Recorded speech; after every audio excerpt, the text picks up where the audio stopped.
Hi there, welcome to my views and news. Two news stories. Firstly, a new strategy is being devised against Fano.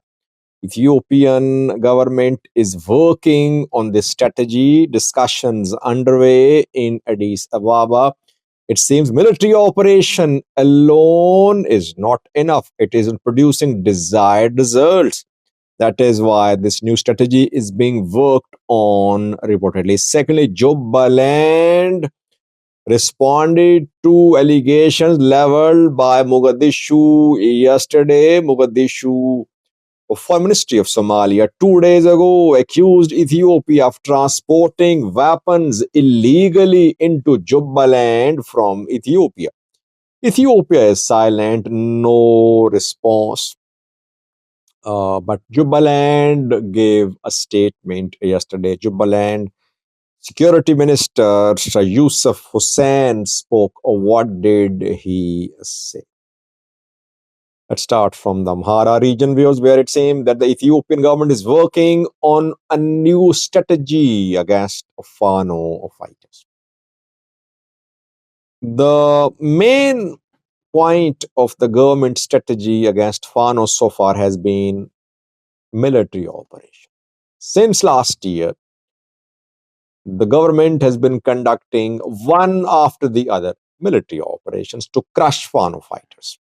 And the ongoing military operation, perhaps, is the most elaborate one because air strikes, drone strikes have been conducted to, and civilians were killed as well as collateral damage as a result of these strikes.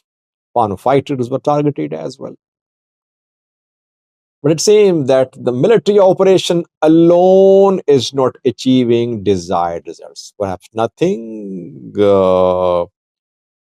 significant could be achieved through this military operation. I did a video a few days ago. I told you that the military operation in Amhara against Fano, a recent one, the current one, has not been a success because Fano commanders could not be arrested or killed.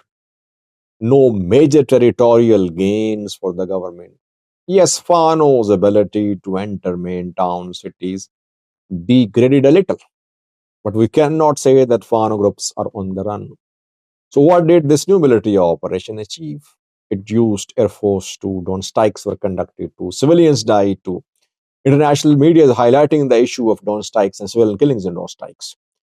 Arrests ongoing too, arbitrary arrests. Amnesty International released a report confirming that hundreds of people are being arrested in Amhara arbitrarily just because they are suspected of having links with Fano. No due process of law is being followed to arrest them or to keep them in prison. Rather, they're just being arrested arbitrarily, kept in detention centers without any legal proceedings. I'd say the Ethiopian government wants to involve religious leaders against Fano. Generally, people say that Fano fighters are supportive of Orthodox Christian beliefs. And one of the reasons behind their movement is the attacks on Orthodox Christians in Oromia, in other parts of Ethiopia. So the Fano movement is basically an ethno-religious movement. Amhara Orthodox Christians are dominating this movement. This is what some people say.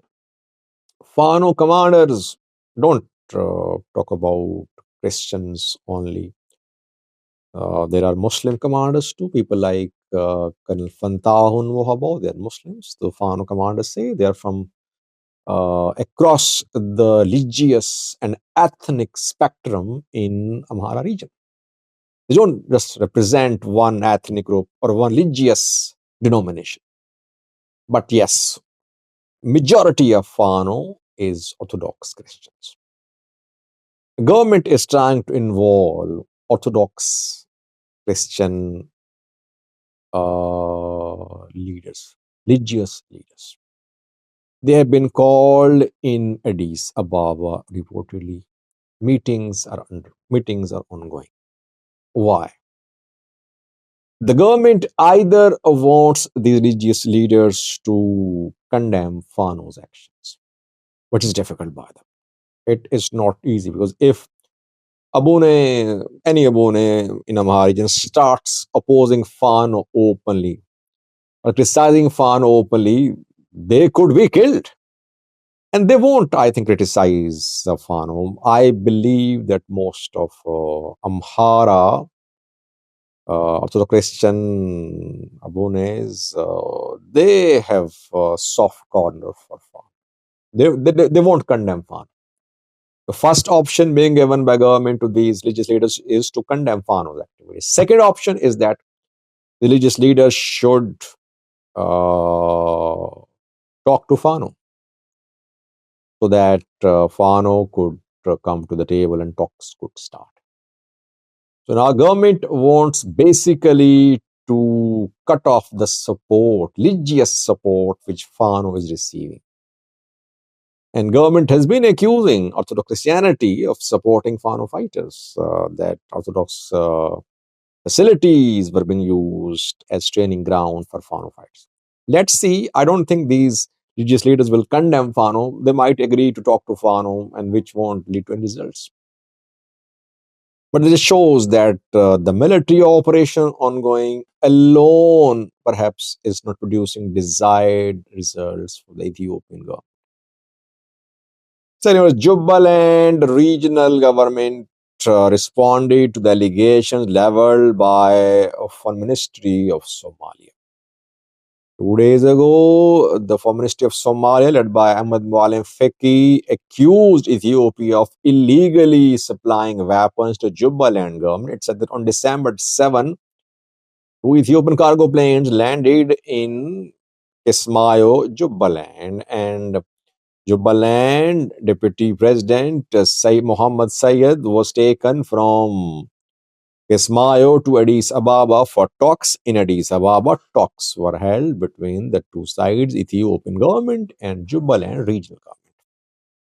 The ministry further claimed that Ethiopian troops tried to set up a military base in Bolehavo, but federal forces prevented that attempt. Yusuf Hussain is Jubaland security minister. He spoke yesterday. He talked to Voice of America. Yusuf said that firstly, no Ethiopian weapons have been supplied to Jubaland. He categorically rejected the claim of Mogadishu government. Firstly.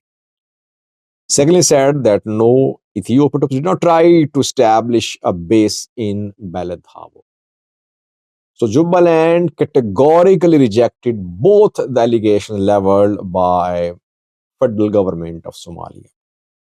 But what is the real situation? Is Ethiopia really arming Jubaland government? Yes, it makes sense, I think.